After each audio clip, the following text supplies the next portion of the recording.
너희가 진리를 순종함으로 너희 영혼을 깨끗하게 하여 거짓이 없이 형제를 사랑하기에 이르렀으니 마음으로 뜨겁게 서로 사랑하라. 너희가 거듭난 것은 썩어질 씨로 된 것이 아니요 썩지 아니할 씨로 된 것이니 살아있고 항상 있는 하나님의 말씀으로 되었느니라.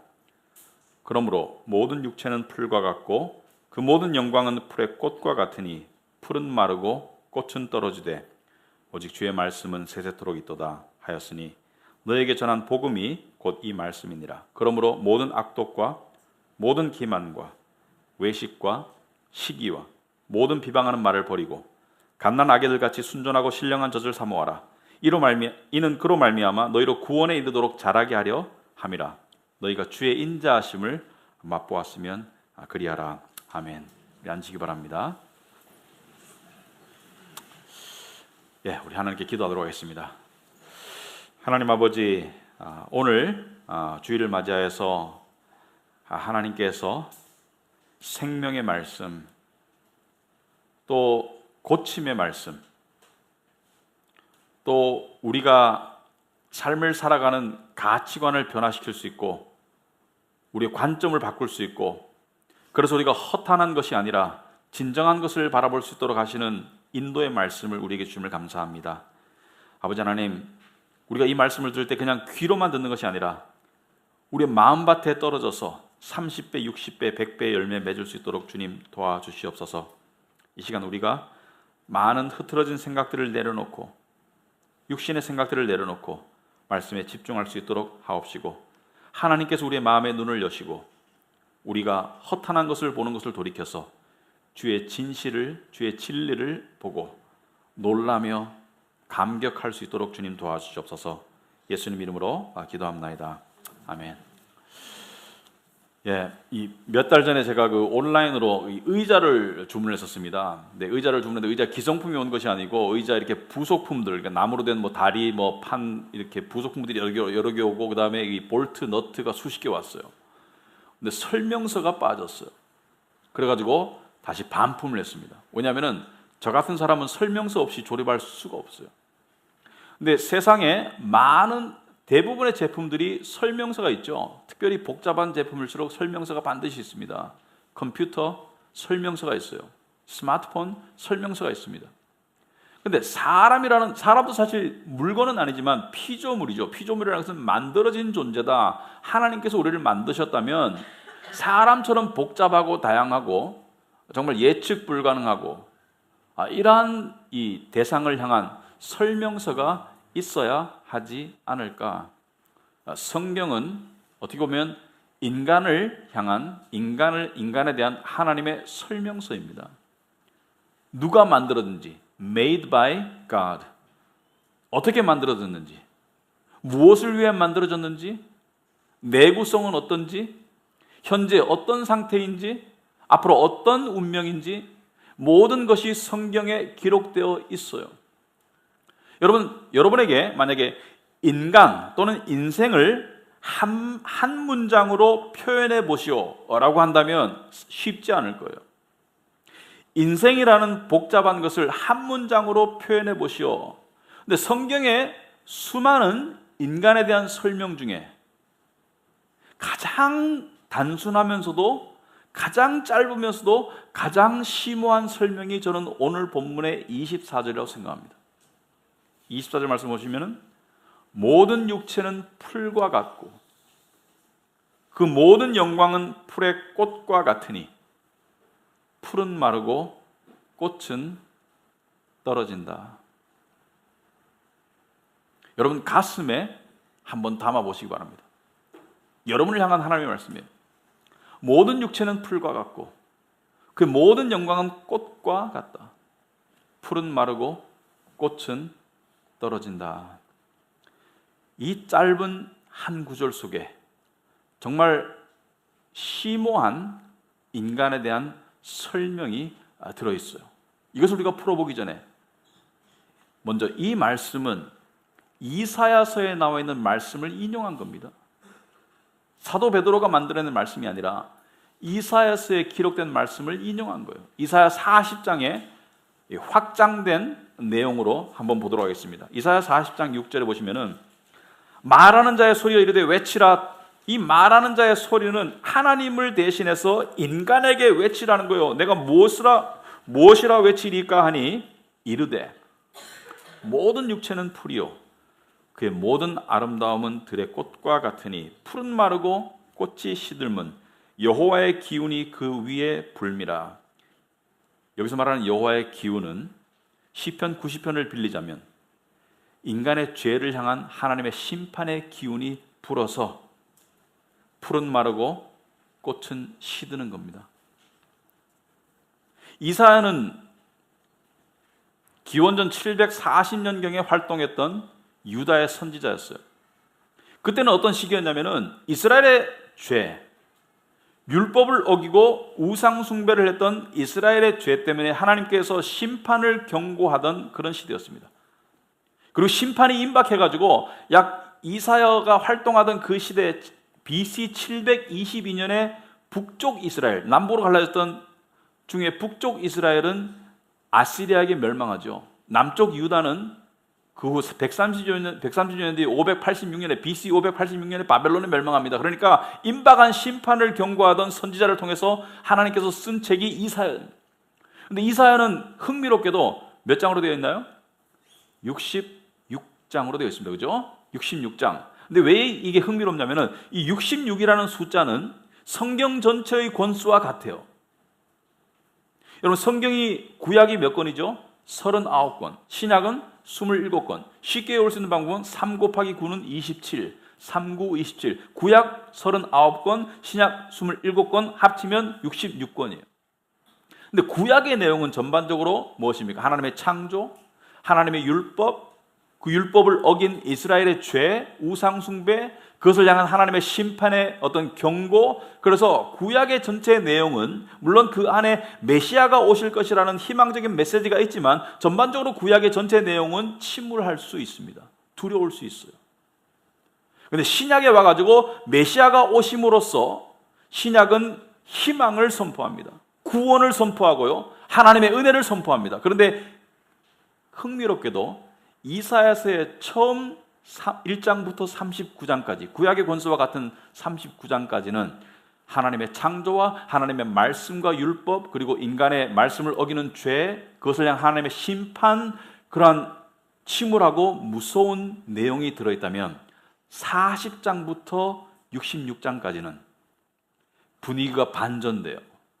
전반적인 분위기가 하나님의 구원의 은혜, 약속된 메시아를 통한 하나님의 구원, 그리고 하나님의 소망 주심, 이런 것들로 기록되어 있습니다. 그래서 이사야서 40장 1절이 완전히 내용이 획기적으로 전환되는 구절이 무엇입니까?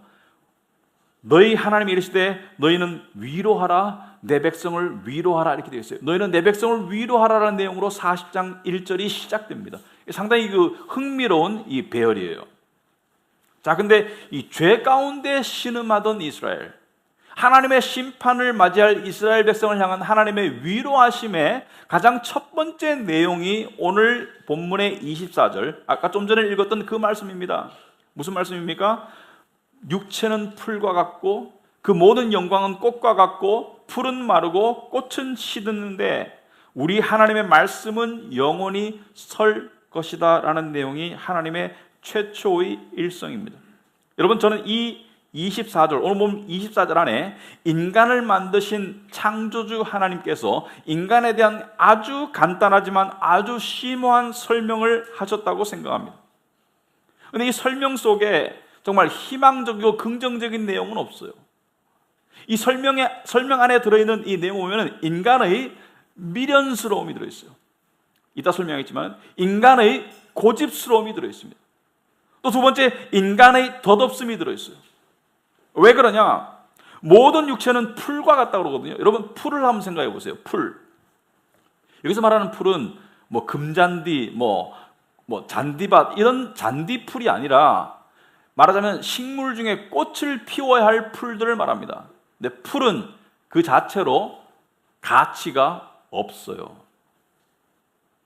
풀은 꽃을 피울 때 꽃과 함께 가치를 인정받고 주목을 받죠. 여러분, 식물을 심었는데 그 풀을 보고 뭐 아름다운 풀이야 이렇게 말합니까? 꽃이 피어야지 예쁘다, 보고 싶고 꽃을 기다리고 그렇죠? 식물 키워보시면 아세요. 꽃이 피어야지 의미가 있는 거예요. 그래서 사람은 꽃을 피우려고 필사적으로 본능적으로 노력합니다. 그게 인생이라는 거예요. 그러니까 이게 인간의 육신의 본능이라는 것입니다. 육신의 본능은 꽃을 피우려고 그래요. 근데 사람마다 피우려고 하는 꽃의 종류가 다르겠죠. 나이마다 어떤 성별마다 좀 다를 거예요. 그런데 내가 지금 피우려고 하는 꽃이 무엇인가를 알 수 있는 방법은 스스로에게 물어보면 돼요. 나는 무슨 생각을 많이 하나? 나는 어떤 공상을 많이 하나? 나는 어떤 것 때문에 감정 기복이 심해지는가? 나는 무슨 미디어를 즐겨보는가? 왜냐하면 이 모든 것들이 내가 피우려고 하는 꽃의 종류와 연결되어 있거든요. 근데 이 모든 풀은 꽃을 피우려고 하는 본능적이고 필사적인 몸부림을 치는데 이 풀들 중에 3가지 풀들이 있습니다. 첫째는 꽃을 피우게 되는 소수의 풀들이 있습니다. 자기가 원하는 꽃을 피웠어요. 하지만 결국은 그 꽃은 떨어지는 허무 앞에 다 굴복하고 맙니다. 2번째 종류의 풀은 어떤 풀입니까? 꽃을 피우려고 하는 몸부림 속에서 시들어가는 풀들이 있어요. 그냥 조용히 살았으면 건강이라도 유지할 텐데 꽃을 피우려고 하는 그 안달 속에서, 꽃이 안 피워지는 그 괴로움 속에서 심신이 빨리 늙어가는 풀들이 있어요. 참 아이러니하죠? 제가 어제 텔레비를 봤는데요. 제가 좋아하는 자연인이라는 프로가 있어요. 나는 자연인이다. 제가 좋아하는 게 딱 2개 있습니다. 나는 자연인, 한국기행. 그죠? 근데 나는 자연인이다가 아닌데 나는 자연인이다 비슷한 내용의 프로를 제가 봤어요. 이 사람은 30대 초반부터 30년을 산에서 사는데 정말 몸짱이에요. 그리고 정말 이 기가 살아있어. 근데 스스로 엄청나게 열심히 살아가는데 근데 저 사람이 저렇게 안 살고 세상 속에서 세상 사람들이 원하는 꽃을 피우려고 노력했다면 저렇게 건강을 유지할 수 있었을까? 그런 생각이 문득 들었습니다. 왜냐하면 많은 인생이 꽃을 피우려고 안달내다가 풀이 빨리 시들어가더라고요. 3번째 종류의 풀이 있습니다. 이 풀은 꽃을 피우려고 하는 노력 속에서 가망이 없어요. 이미 가망 없음을 깨달았어요. 그래서 풀 죽은 풀들이 있어요. 풀은 풀인데 풀 죽었어. 그래서 3 종류의 풀들이 있습니다. 꽃을 피워본 풀이 있고 꽃을 피우려고 안달내는 풀들이 있고 풀 죽은 풀들이 있는데 궁극적으로는 뭐예요? 궁극적으로는 아무 의미가 없어요. 왜냐하면 풀은 마르고 꽃은 시든다. 그런데 이렇게 생각합니다. 우리는 비록 마르고 떨어질지라도 한번 피어는 봤으면 라고 생각하는 이유는 바로 우리가 풀들로서 본능적으로 꽃을 피워보고자 하는 자기 영광 추구의 본능을 멈출 수 없기 때문에 그런 것입니다. 하나님께서 뭐예요? 너희는 풀과 같다. 너는 꽃을 피우려고 하지만은 이 말씀을 쉽게 표현하자면 이것입니다. 모든 사람은 러닝머신 위를 달리고 있어요. 때로는 뛰어가고 때로는 걸어가고 때로는 정지 모드로 서 있고 하지만 러닝머신 위에서 계속 달려가고 있어요. 그런데 좌표를 찍어보면 그 자리야. 무슨 말 알겠습니까? 좌표를 찍어보면은 열심히 움직이고 노력하고 걸어가고 뛰어가는데 그 자리야. 이것은 무슨 말이냐? 여러분, 우리는 일상을 살아가야 돼요. 먹고 살아야 됩니다. 그러니까 우리는 일을 해야 돼요. 돈을 벌어야 돼요. 우리는 매일매일의 책임을 해야 됩니다. 그걸 하지 말라는 게 아닙니다. 그걸 안 하면 살 수가 없어요. 하지만 우리가 궁극적으로 원하는, 진정으로 원하는 것에 비추어 봤을 때 우리 풀들의 노력으로 하나도 이루어지지 않는다는 것을 하나님께서 말씀하시는 거예요. 우리가 정말로 원하는 게 무엇입니까? 진정한 삶의 의미가 우리의 노력으로, 우리의 성취로 주어집니까? 주어질 수 있다고 착각할 뿐이지. 진정한 삶의 소망이 우리의 노력으로 이루어집니까? 주어집니까? 진정한 삶의 행복이, 지속 가능하고 영원한 삶의 행복이, 진정한 안전이 이루어질 수 있습니까? 아무리 노력해도 그 자리라는 것을 하나님께서 말씀하시는 거예요. 심지어 이뤘다고 생각할지라도, 이뤘다고 착각할지라도 꽃은 떨어지는 거예요.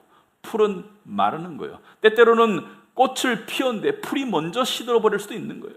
그러면 그 꽃이 소용이 없는 거예요. 절대로 인간 스스로의 노력으로 인간이 정말로 원하는 진정한 의미, 진정한 보람, 진정한 소망, 진정한 안전, 진정한 사랑, 진정한 기쁨, 진정한 만족 어느 하나도 주어지지 않는다는 것을 이야기하고 있습니다. 그런데 인간은 심지어 믿는 사람도 이론적으로 이걸 알아도 그걸 멈추지를 못해요. 여러분이 지금 설교 들으면서 그렇지라고 저하고 동의하시더라도, 아니 말씀에 동의하시더라도 나가면 또 그 일상을, 그 몸부림을 반복하며 살 것입니다.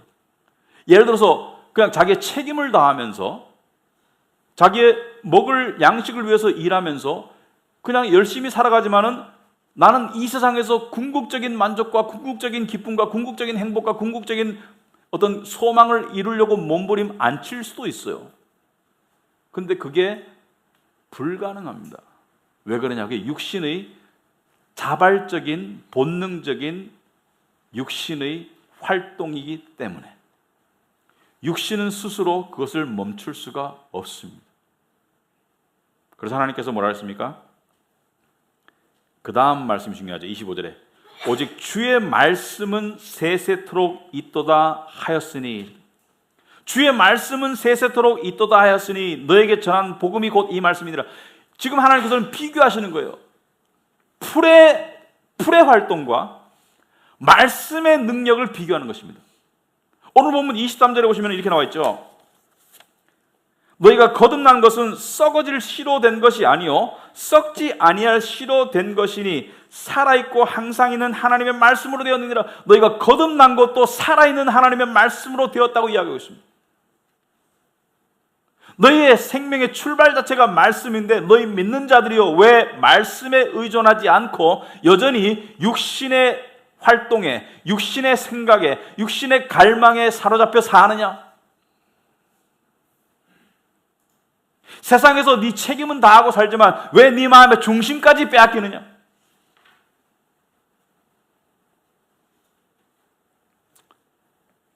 여러분, 우린 때때로 생각합니다.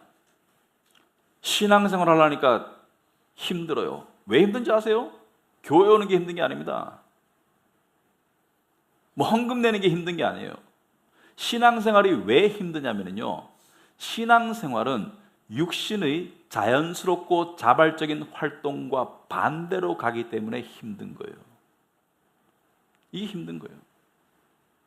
우리 육신이 이렇게 생각합니다. 하나님, 그냥 좀 내버려두면 안 돼요? 또는 여기까지는 제가 할게요.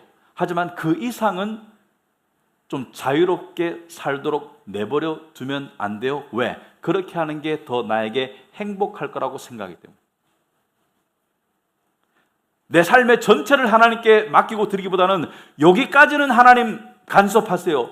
하지만 더 이상은 저의 영역으로 내버려 두시면 안 돼요. 왜? 육신의 활동과 육신의 본능의 영역으로 내버려 두고 싶은 그 본능이 너무 강하기 때문에. 그러나 하나님이 내버려둔 인생은 저주받은 인생입니다. 하나님이 간섭하지 않고 개입하지 않는 인생은 저주받은 인생이에요. 왜냐하면 하나님이 사람을 저주하는데 두 가지 방법이 있습니다. 첫째는 적극적으로 저주하시는 방법, 벌 주고 정죄하고 심판하는 적극적으로 저주하는 방법이 있고요. 둘째는 이 방법입니다. 그냥 냅두면 돼. 인간 육신 그대로 냅두면 그냥 저절로 저주를 받게 되어 있어요. 로마서 1장에 보시면 사도 바울이 이렇게 말했습니다. 그들을 그냥 내버려 두는 것이 하나님의 저주인 거예요. 하늘의 진노가 그들에게 임했는데 그들이 하나님을 알지도 않고 하나님을 영화롭게 하지도 않고 하나님을 믿지도 않으니까 그들이 그냥 냅뒀는 거야. 예를 들어서 로마서 1장 24절에 그러므로 하나님께서 그들의 마음의 정욕대로 더러움에 내버려 두사 내버려 두는 게 저주입니다. 하나님의 간섭과 개입이 없으면 사람은 그냥 저주받은 존재예요. 육신의 본능적인 활동은 저주로 나아갑니다. 여러분, 음식에 독을 타는 것도 독살이지만 음식 안에 독이 있다는 사실을 알려주지 않는 것도 똑같은 독살이 되는 거예요. 우리 인생에 하나님의 간섭과 개입이 없으면 우리는 인생을 망치게 되어 있습니다. 왜? 육신의 본능적인 활동은 궁극적으로 허무와 좌절로 연결됩니다. 또 더 나아가서 오늘 본문에 보시면은 2장 1절에 이런 말씀이 있죠. 그러므로 모든 악독과 모든 기만과 외식과 시기와 모든 비방하는 말을 버리고 갓난 아기들 같이 순전하고 신령한 젖을 사모하라 이렇게 말하고 있습니다. 자, 1절에 모든 악독과 1장 25절 마지막 절에 주의 말씀은 세세토록 있도다라고 말했어요. 여러분 이게 사실은 비교해서 병렬식으로 하는 거예요. 24절에서는 풀은 마르고 꽃은 떨어진다.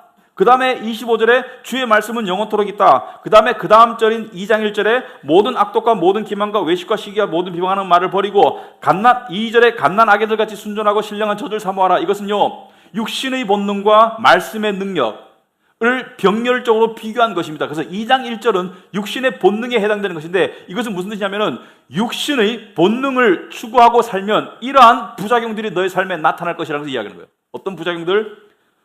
모든 악독한 마음이 생깁니다.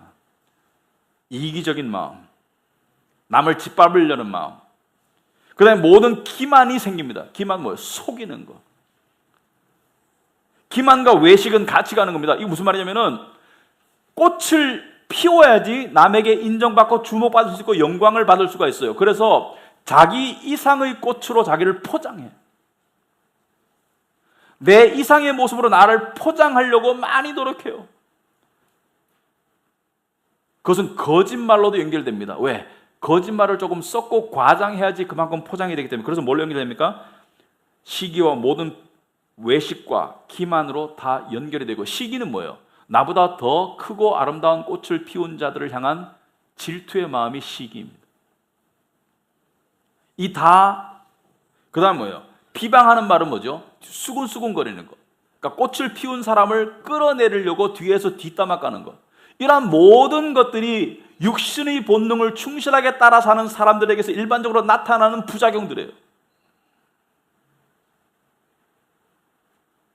그런데 이러한 부작용들은 특히 믿는 자들에게 자기 영혼을 해칩니다. 자기 영혼을 해쳐요. 사람만큼 미련한 게 없습니다.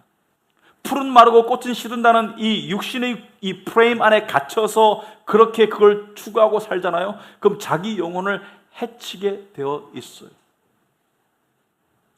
제가 일일이 설명 안 해도 알 것입니다. 여러분의 영혼을 상하게 할 것이고, 여러분의 영혼이 이 악하도록 만들 것이고, 여러분의 영혼이 딱딱하도록 만들 거예요. 그래서 하나님께서는 당신이 사랑하시는 자들을 부수십니다. 하나님은 딱딱한 영혼은 부수시고 부서진 영혼은 고쳐주세요. 다시 말하겠습니다. 딱딱한 영혼은 부수시고 부서진 영혼은 고쳐주세요. 이러한 부작용 속에 살고 있는 사람들을 그냥 내버려두면 그건 저주입니다. 하나님이 간섭하시고 개입하세요. 그래서 우리가 육신의 본능을 따라 살면 사망을 체험하도록 되어 있습니다. 세상 사람들은 덜 체험하고, 세상 사람들은 괜찮아요. 세상 사람들은 육신의 본능 따라 사는 것이 자연스럽지만 믿는 자들에게는 육신의 본능을 따라 사는 것이 불편하고 힘들어요.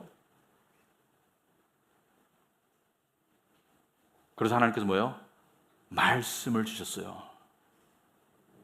육신을 따라 살면, 육신의 본능을 따라 육신의 꽃을 피우는 것을 궁극적으로 목적으로 살면 여러분의 영혼이 망가지고요, 여러분의 삶 가운데 진정한 이 안식과 평안이 없습니다. 진정한 행복이 없어요. 하나님께서는 말씀을 쫓아 살라고 하는데, 여러분 말씀이 뭐죠? 말씀은 하나님이다. 요한복음 1장에 말씀은 하나님이다. 하나님과 말씀이 같다. 말씀이 육신이 되어서 이 땅에 오신 것이 예수님이다. 그러므로 말씀은 예수님이고 말씀은 하나님인데, 우리는 말씀을 생각할 때 이렇게 생각합니다. 말씀은 하나님이니까 저기 계신 분, 또는 말씀은 여기 써있는 하나님의 글로만 생각하는데, 성경에 보면 아주 놀라운 내용이 있어요. 여러분, 믿는 자에게는 성령이 내주하시죠. 마찬가지로 말씀이 심겨져 있어요. 말씀이 우리 안에 프로그램으로 심겨져 있어요. 야고보서 1장 21절을 보시면은 그러므로 모든 더러운 것과 넘치는 악을 내어버리고, 아까 말씀과 똑같이 비슷한 말이에요. 그러므로 모든 더러운 것과 넘치는 악을 내어버리고 너희 영혼을 능히 구원할 바 마음에 심어진 말씀이라고 했어요. 말씀이 우리 안에 심어져 있다는 것은 아주 심오한 진리입니다. 이 심어진 말씀이 활동하도록 하기 위해서 우리는 하나님과 교제를 해야 되고 말씀을 봐야 돼요. 그래서 이 쓰여진 말씀과 우리 안에 심겨진 말씀이 도킹할 때 우리는 말씀에 의해서 살아가게 됩니다. 여러분, 우리는 육신 따라 자연스럽게 살면은 이 나쁜 사이클의 삶을 살게 됩니다. 육신의 본능을 따라서 육신의 영광을 추구하고 육신의 꽃을 피우려고 하는 바쁜 삶 가운데 우리는 좌절하고, 우리는 얻어터지고, 우리는 씩씩거리고, 이것을 현대인의 한 단어로 표현하자면 스트레스입니다. 스트레스. 이 스트레스를 잊기 위해서 어떻게 하죠? 스트레스를 잊기 위해서 우리는 중독에 빠져요. 게임 중독, 우리 교회도 몇 명 있어요. SNS 중독 많아요. 술 중독, 쇼핑 중독, 여러 가지 중독에 빠집니다. 중독은 해결책이 아니에요. 중독은 그 벌겋게 달아오른 이 우리의 이 스트레스 상태를 그냥 이렇게 잠시 회피하도록 만드는 것이지 근본적인 치유가 안 됩니다. 그 중독에서 빠져나오면 똑같은 상황이 반복되고 있어요. 그럼 어떻게 해야 되나? 이 본능을 어떻게 해야 되나? 나는 벗어나고 싶은데, 풀은 마르고 꽃은 시드는데 이 꽃을 피우려고 하는 이 본능을 어떻게 해야 되나? 그러면 그 꽃을 피우려고 하는 그 본능을 여러분 스스로가 제압할 수 없습니다. 그 꽃을 피우려고 하는 본능을 여러분 스스로가 제압할 수 없어요. 말씀이 제압할 수 있어요. 그럼 분명해지죠? 꽃을 피우려는 육신의 본능을 내가 궁극적으로 쫓아 살 것인가? 아니면 살아있고 영원한 능력의 말씀을 내가 붙들고 살 것인가? 말씀을 붙들 때 이 육신의 욕망이 제어되는 거예요. 육신의 욕망이 완전히 없어지진 않습니다, 여러분. 육신의 욕망이, 그러니까 꽃을 피우려고 하는 육신의 몸부림이 완전히 없어진 사람은 죽은 사람이에요. 그런데 이렇게 비유하고 있습니다. 완전히 없어지지 않는데 그럼 왜 그걸 해야 되나? 여러분, 우리 요즘 이 미세먼지가 있어요. 미세먼지, 초미세먼지. 자, 미세먼지, 초미세먼지가 0으로 떨어진 날이 있습니까? 없어요. 미세먼지, 초미세먼지가 20 이하면은 좋음으로 떠요. 미세먼지, 초미세먼지가 둘이 기준이 약간 다르지만 예를 들어서 20에서 40 구간이면은 보통, 80까지는 나쁨, 80 이상은 아주 나쁨, 이런 구간이 있습니다. 그런데 20까지만 떨어져도, 심지어 30까지만 떨어져도 나가서 뭐라 그래요? 마스크 벗고, 야, 숨 쉴만 하네? 살만 하네? 이렇게 말하죠. 마찬가지로 육신의 꽃을 피우려는 육신의 본능이 어느 정도 이하로 제압되면, 말씀의 능력으로 제압되면 우리는 영원히 숨쉴만 하게 되는 거예요. 평강할 수 있는 거예요. 여러분, 미세먼지, 초미세먼지가 있을 때 북서풍이 불어오면, 바람이 불어오면, 찬 공기에 바람이 불어오면 미세먼지, 초미세먼지를 쓸어가면 우리가 숨쉴만 하듯이, 우리가 육신의 본능 안에 사로잡혀서 갇혀 있을 때 말씀의 능력으로 그것이 제압되잖아요. 말씀의 바람으로 제압되면 우리가 숨쉴만 한 거예요. 크리스찬이 스트레스 가운데 사는 것은 비정상이라는 거예요. 크리스찬이 한숨 쉬고 절망 가운데 사는 것은 비정상이라는 거예요.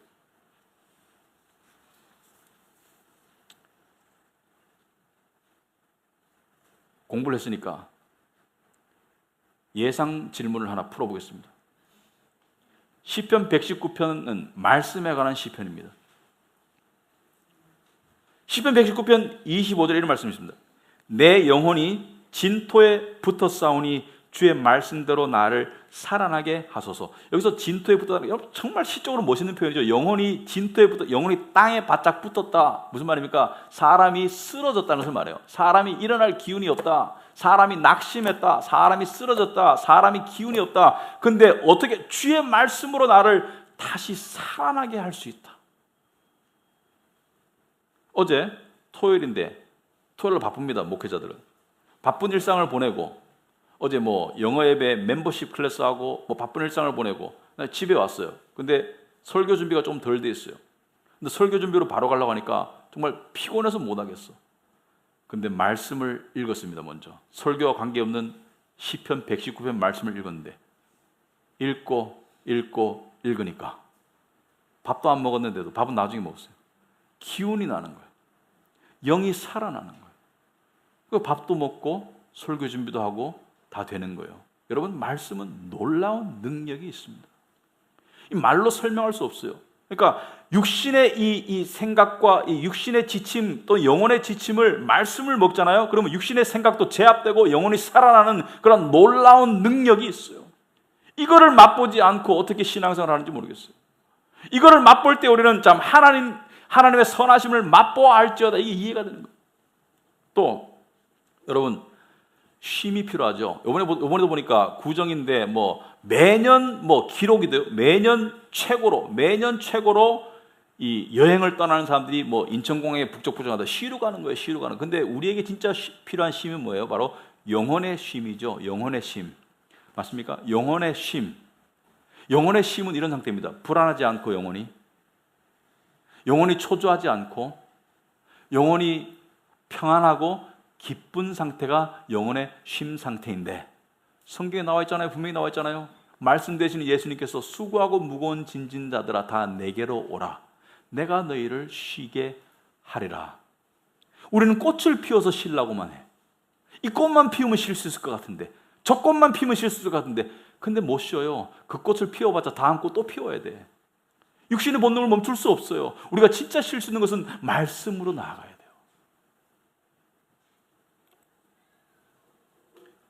그런데 말씀으로 나아가는데 오늘날 현대인들에게, 역사적으로 그리고 또 오늘날 현대인들에게 특별히 가장 방해가 되는, 가장 장애물이 되는 것이 저는 두 가지가 있다고 생각합니다. 첫째는 돈이고 둘째는 스마트폰이에요. 제 얘기 잘 들어보세요. 시편 119편 36절에 이런 말씀이 있습니다. 내 마음을 주의 증거들에게 향하게 하시고 탐욕으로 향하지 말게 하소서, 이런 말씀이 있어요. 무슨 말이냐면 주의 증거는 말씀을 말하죠. 내 마음이 주의 증거들로 향하도록 하나님 도와주시옵시고 탐욕으로 향하지 말도록 하소서. 무슨 말이냐면 말씀이 우리의 심령이, 우리의 마음이 말씀 대신 가장 일반적으로 선택하는 곳이 바로 탐욕이라는 것이에요. 근데 영어 NLT 성경에 이 탐욕을 뭐라고 풀었냐면 a love for money. A love for money. 돈을 향한 사랑으로 향하지 말게 하시고 주의 증거들로 향하게 하옵소서.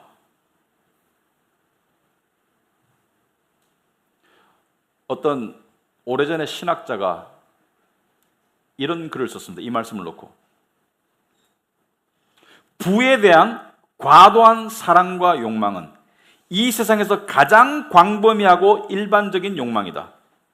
부를 추구하지 않는 사람이 거의 없을 정도로, 어떤 사람은 부를 사랑하기 때문에 부를 추구하고, 또 어떤 사람은 부가 필요하다는 가정하에 부를 추구하고, 또 어떤 사람은 자신감과 안락을 위해서, 또 어떤 사람은 부를 가지고 쾌락을 추구하기 위해서 등등.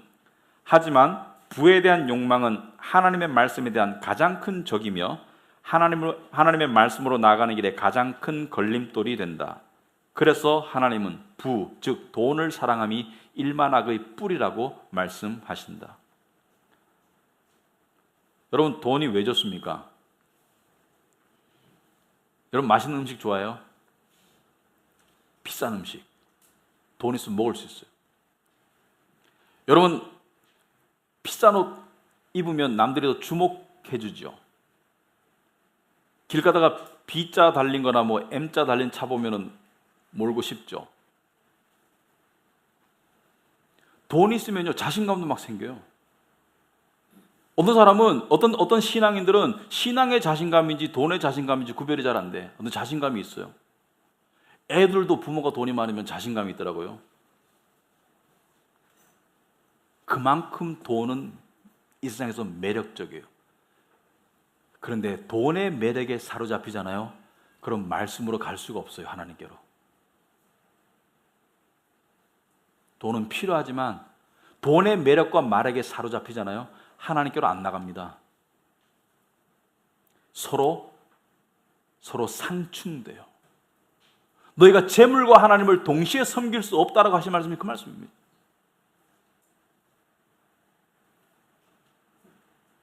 두 번째, 스마트폰. 저는 이렇게 말했습니다. 스마트폰에 대한 지나친 시간 사용은 이 세상에서 가장 광범위하고 일반적인 현상이다.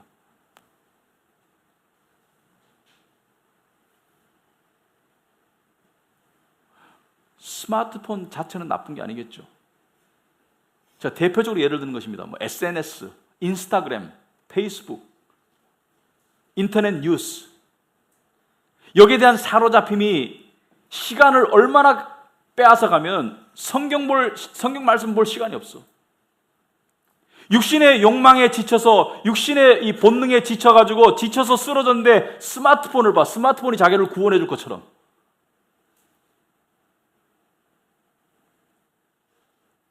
결단해야 됩니다, 여러분.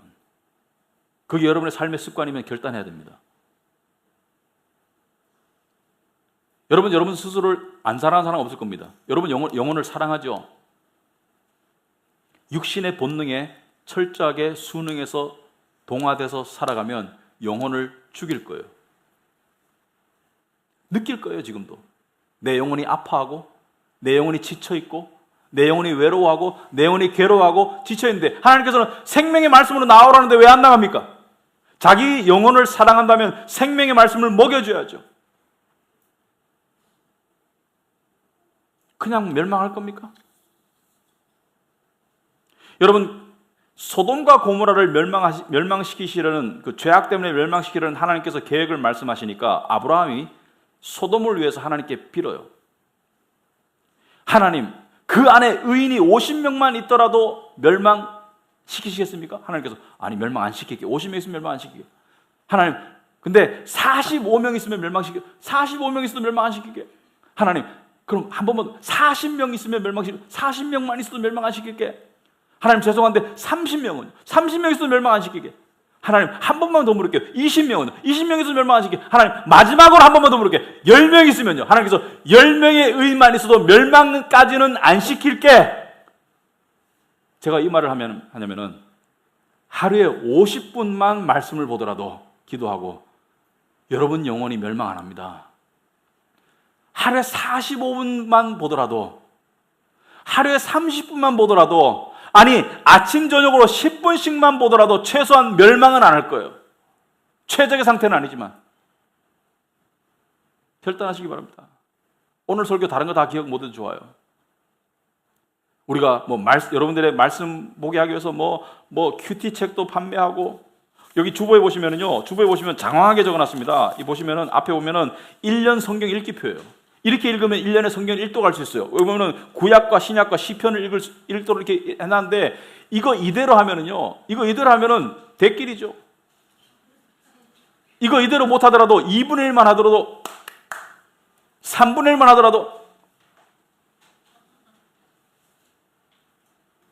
말씀의 아사 상태로 계속 살래요? 말씀의 아사 상태가 되면은 기질적으로 불안한 사람은 점점 불안해지고요. 우울한 사람은 점점 우울해지고요. 화를 잘 내는 사람은 점점 화를 더 내게 돼 있고요. 평강과 휴식과는 거리가 멀게 되어 있습니다. 욕심인 사람은 점점 욕심이 커질 거예요. 이루든 못 이루든 욕심이 커질 겁니다.